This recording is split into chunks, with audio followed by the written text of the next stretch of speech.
just add on this one? That's fine. I would make this, Yeah. with one more. She goes, no, no. We'll go. And then. Right, folks, let's go over this real quick. Goes off. I was like, So you can accomplish this in many ways. I would say the shortest route is going to be a two-step synthesis or a two-step strategy.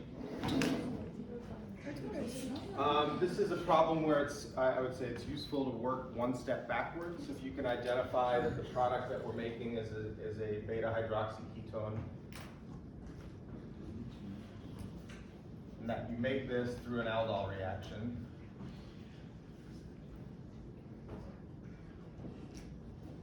Right? And then you can identify this is the bond, the carbon-carbon bond that's being made in that aldol reaction. So you can work one step backwards.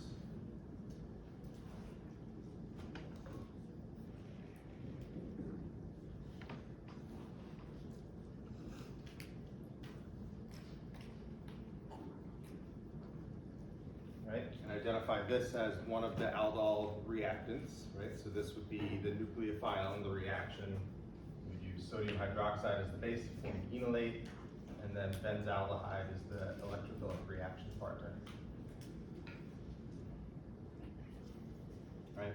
Some people tried to make this through Friedel-Crafts chemistry using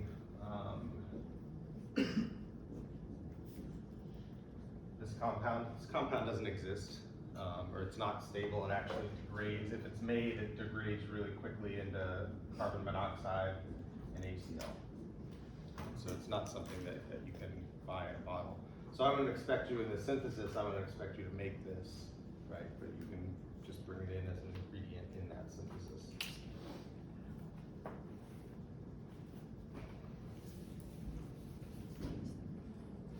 Right, and so once we have our first intermediate in the synthesis, hopefully everybody can see that this would come through through Friedel-Crafts chemistry. So we can use our aluminum chloride catalyst, and then the appropriate acid chloride as the electrophile. Okay. So this first step is just electrophilic aromatic substitution.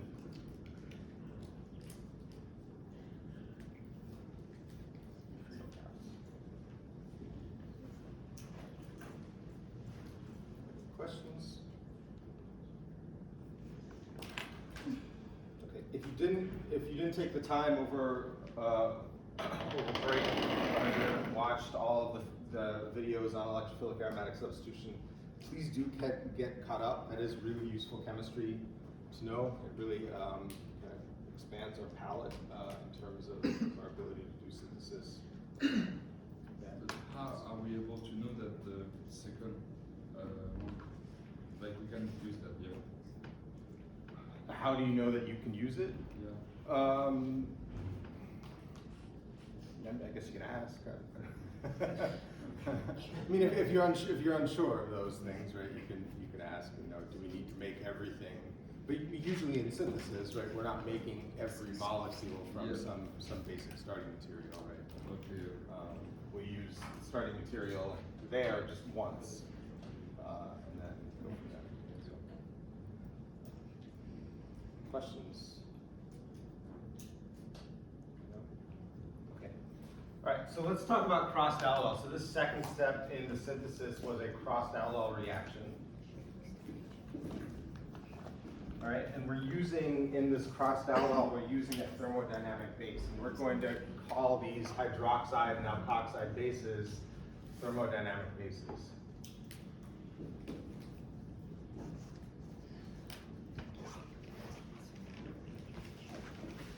All right, and we'll take the time to contrast that a little bit later on this morning. Right, but remember for crossed aldol under thermodynamic bases, aldol reactions under thermodynamic bases, both reaction partners need to be in the reaction at the same time, right? So we're putting in the base, we're putting in the carbonyl that's going to act as the nucleophile, and we're putting in the carbonyl that's going to act as an electrophile, right? So everything's in there at one time, And because we're using a relatively weak base, a thermodynamic base, right, we're just forming a small amount of the enolate, right? Anytime a small amount of that enolate forms, it's going to react with whatever electrophilic reaction partner is in the reaction, right? So we looked at this acid-base equilibrium.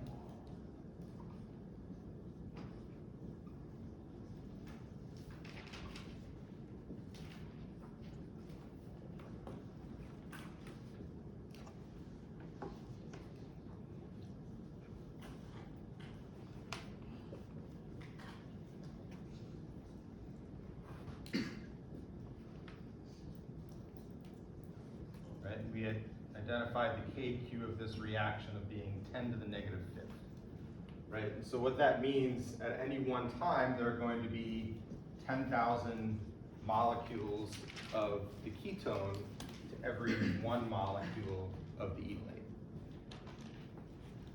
right? So in these reactions where we're using sodium hydroxide, sodium methoxide, triethylamine, right, relatively weak bases, right? We're only making a small amount of that enolate at one time, but whenever that enolate forms, it's going to react with anything that's electrophilic in the reaction. Okay, and so that's why when we do these crossed aldols using these thermodynamic bases, only one of the reaction partners can form an enolate, right? So if you look at this reaction up here, this crossed aldol, this is the only reaction partner that can form an enolate. Right? And then the other requirement is that one of the two reaction partners has to be more electrophilic, right? With the idea being aldehydes are going to be more electrophilic than ketones, right? Better reaction partners, right? So in this crossed aldol, the reaction partner that cannot form an enolate is going to be an aldehyde. It's going to be a more reactive species. Right? Questions? Frank, I'm looking into this later. What's the difference between a thermodynamic base and a kinetic base? yeah, we're going to get to that in just a minute.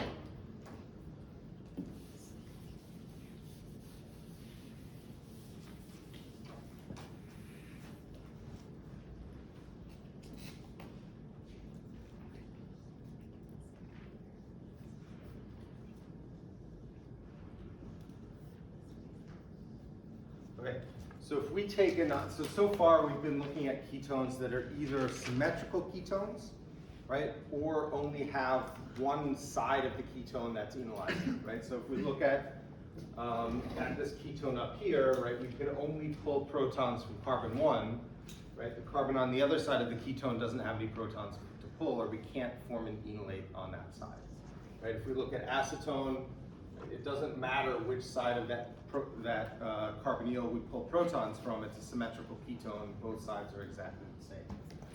Right? So what I want to do is start looking at ketones or carbonyl systems where we have two different types of protons we can pull, right? So if we look at 2-butanone,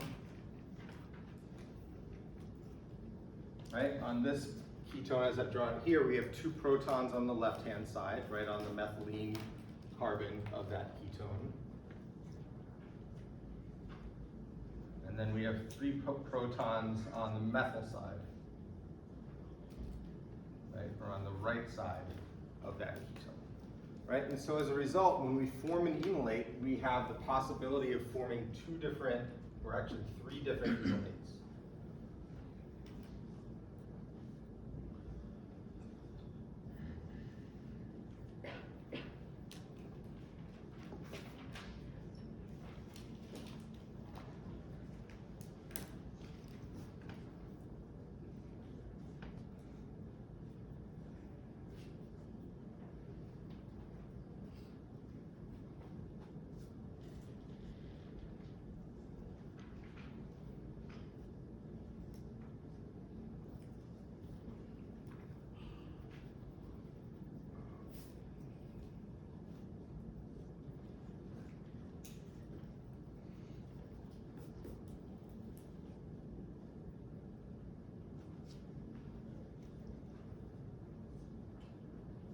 Okay, so in these 3 different, among these 3 different enolates, we can put them into 2 different categories, right? We have the thermodynamic enolates, and you can see that there are 2 different stereoisomers of the thermodynamic enolate, right? So we have the Z stereoisomer, and then we have the E stereoisomer.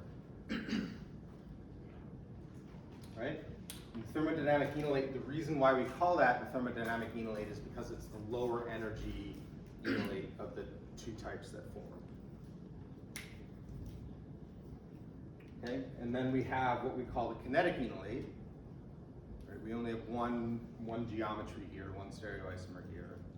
And this is the kinetic enolate because it's the enolate that forms at a faster rate or just forms faster. Right? So why, when we look at these, why are these two enolates, why would they be lower in energy? Okay. The bond, well, the pi bonds in conjugation. The SB2 center is the conjugation with the oxygen. No, never put them on. Right. Hyperconjugation of surrounding bonds. Good. So if we think about the stability of double bonds, the more substituents a double bond has around it, the more stable it's going to be, right? The same thing is happening here. Here we have double bonds that have two carbon substituents and an oxygen, right? In the kinetic side, we have one carbon substituent and one oxygen, right? So these are the more substitute enolates.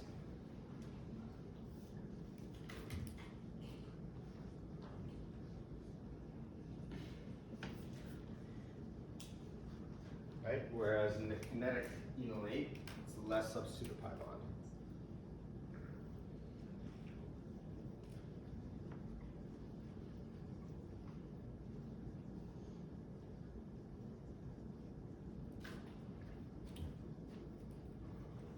Right? Why would these, so we know why the thermodynamic enolates are lower in energy, right? More substituted pi bonds.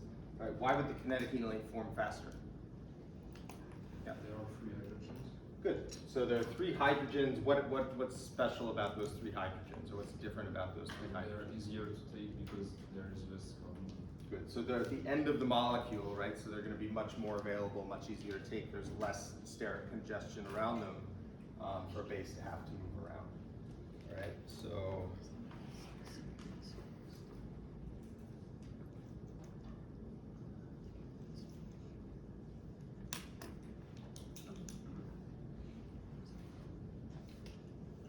Okay, so the HB will be easier to grab, HA will be harder to grab.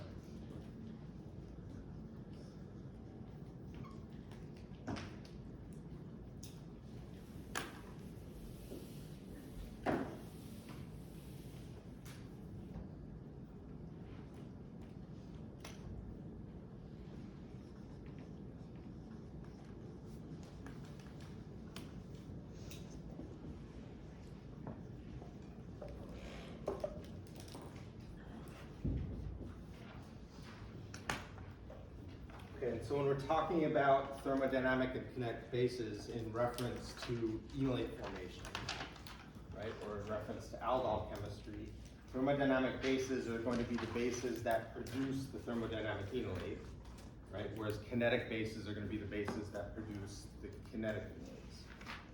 Right, and we can separate them into two different categories.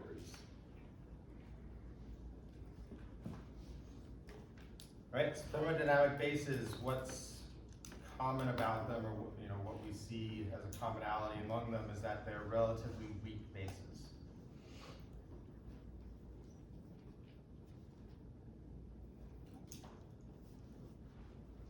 Right, so we'll say that the pKa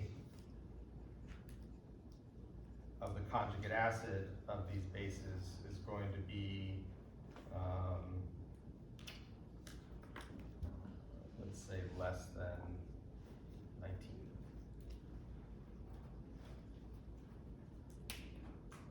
Right, so these are going to be things like hydroxide and alkoxide bases and amine bases, triethylamine or pyridine.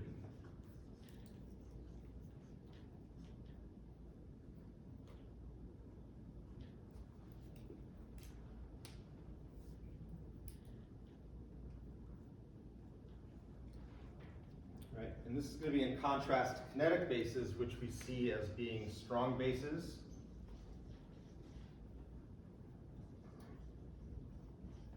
right? So the pKa of the conjugate acids of these bases is going to be greater than say around 35.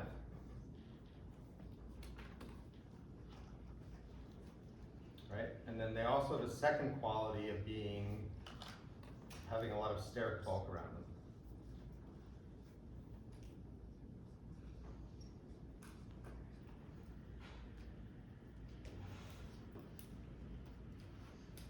Right? And so these are going to be typically when we think of kinetic bases, these are going to be nitrogen or amide bases, yeah. I just have a quick question.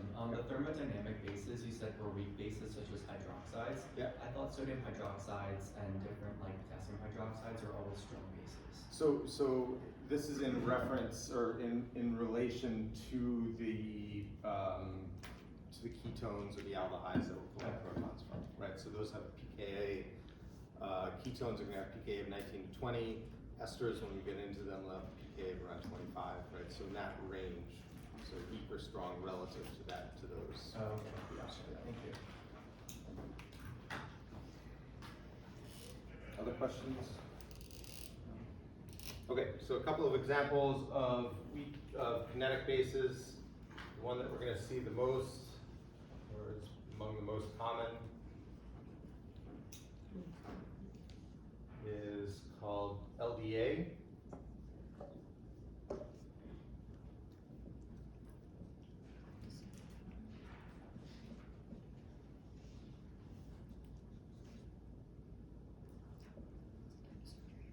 Right, and LDA stands for lithium diisopropyl amide.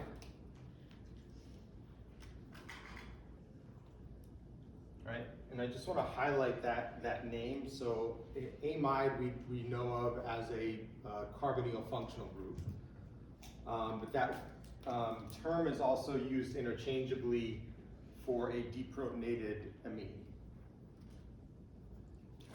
All right, so this is an amino group without the proton, right, with a negative charge. There's an extra pair of electrons there too.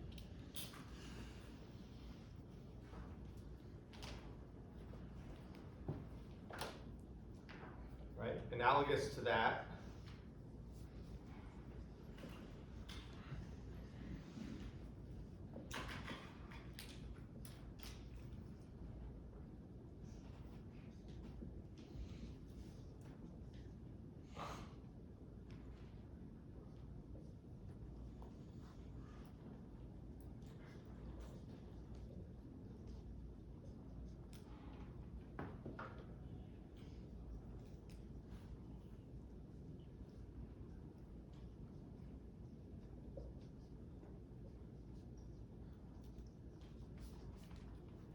is LHMDS, right, which stands for lithium hexamethyl disiloazide.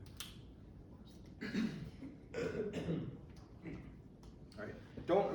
It's good to know the names, right? But don't worry so much about the names, right? But pay attention to the structures that we have here, right? And you can see how unique they are compared to the other bases that we've been using, right? These are again amide bases or negatively charged nitrogen bases, right? And they have big bulky groups on either side of that nitrogen.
so here's a thermodynamic aldol reaction. Okay, this is going to be the major product. We'll probably form a few minor products as well.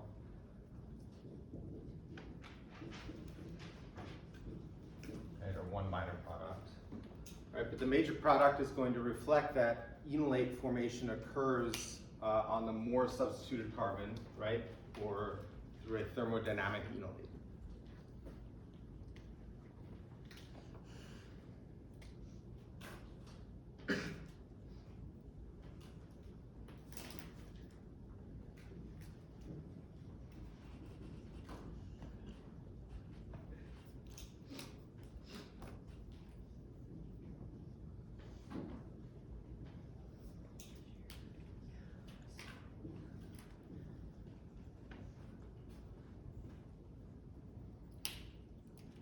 Okay, and when I drew this out, I specifically chose a base that we know of as a bulky base, right? But it's still a thermodynamic base.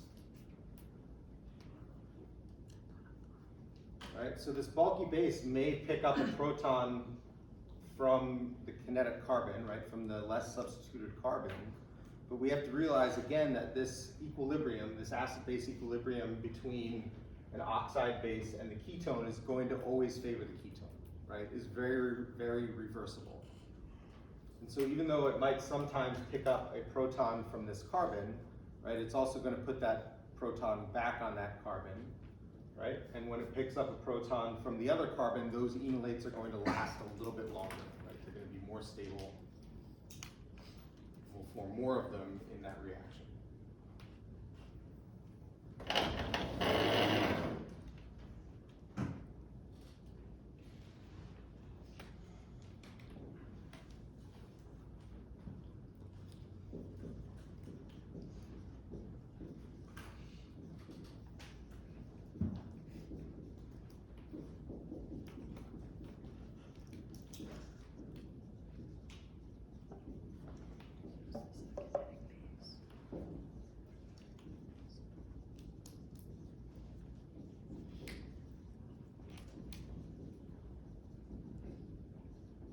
And again, because we're only forming a small amount of the enolate at any one time, everything has to be in that reaction together in order for the reaction to go.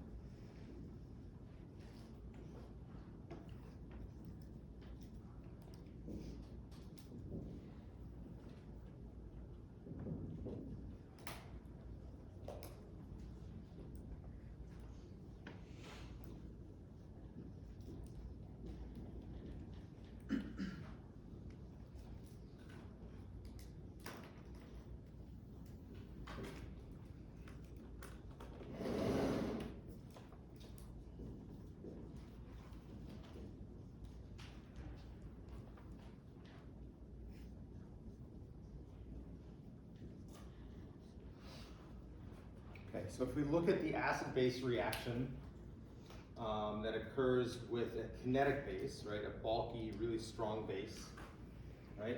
Hopefully everybody can see that this acid-base reaction is going to favor the products. Right? pKa of the acid on the left-hand side is 19, right? pKa on the acid on the right-hand side is 39, so a much, much weaker base, right? And the KEQ of this reaction is going to be 10 to the 20th, right? A huge number. 10 to the 20th. Yeah, so that means that there are going to be 10 to the 20th molecules of the enolate to every 1 molecule of the ketone.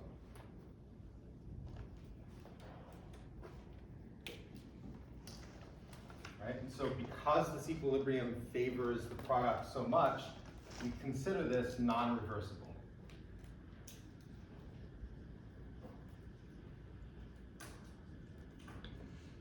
Right? It's not going to be much of an equilibrium at all.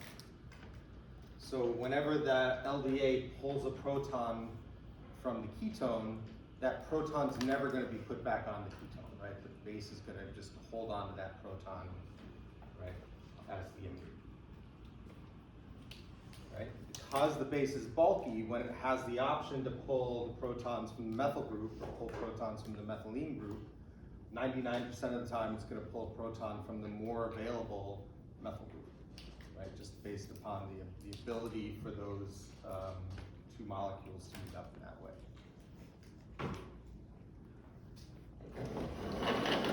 Right, and so when we do alcohols with kinetic bases, we have to do them a little differently, right? One thing we have to realize is that whenever we make the enolate, unlike under thermodynamic conditions, right, we're not making just a small amount of the enolate, but all of that ketone or all of that carbonyl that we put in there is going to form the enolate, right? And so we can form the enolate in the absence of the other reaction partner, which is kind of an advantage. Because then once we form the enolate, we can put in any reaction partner that we want, right? And we don't have to make sure that that reaction partner is not enolizable, right, or more reactive. So,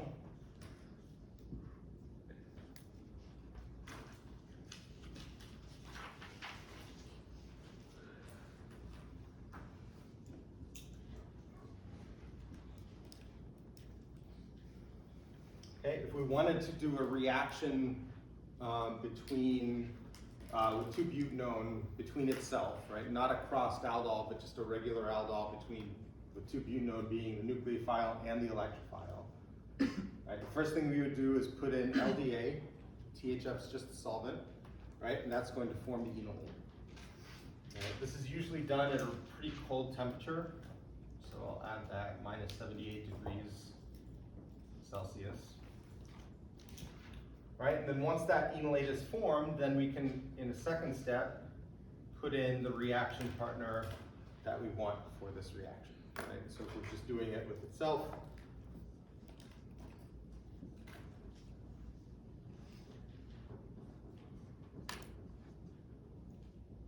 right, we can just put in another molecule or another equivalent of 2-butanone and get that reaction to go.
Okay, because we're using such a strong base in these reactions, we also have to add a third step, which is just an acid quench. Right? So whenever we add the reaction partner, the carbonyl reaction partner, we would make the oxide, right? And then we have to protonate that oxygen at the end with an acid quench. Right? So this is not going to be strong enough to cause elimination to occur or to cause other chemistry to occur. Right? It's just going to be a mild acid-base reaction. Add that proton on at the end. All right, so if we want to make that product, try to figure out how we would do it. What starting materials, what conditions we would need to get that to go.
so just because we're at the end, I'm not going to give you a whole lot of time to do this, okay?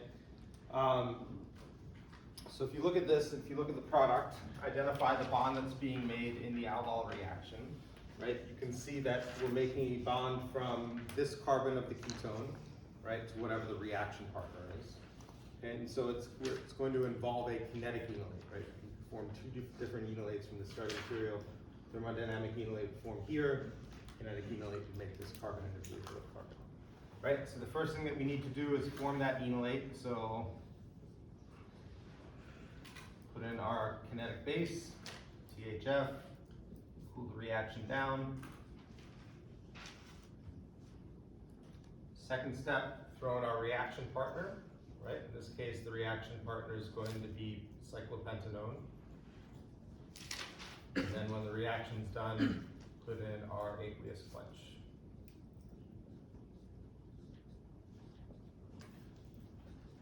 And that's going to get us to the product. All right, questions about this? Okay, so we're gonna finish up this topic on Wednesday. We're going to look at if we want to do a crossed aldol at this carbon, right, at the thermodynamic carbon, but we want to use an enolizable reaction partner. How are we going to do that? Okay. Enjoy the beginning of your week. Like once you use the LDA versus the enolate. They do the same. For our class.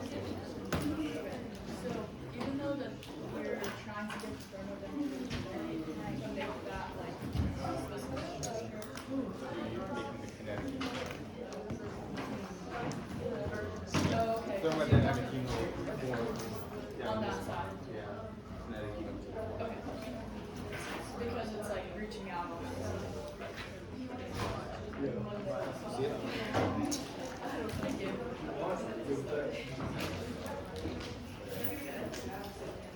Yep. No.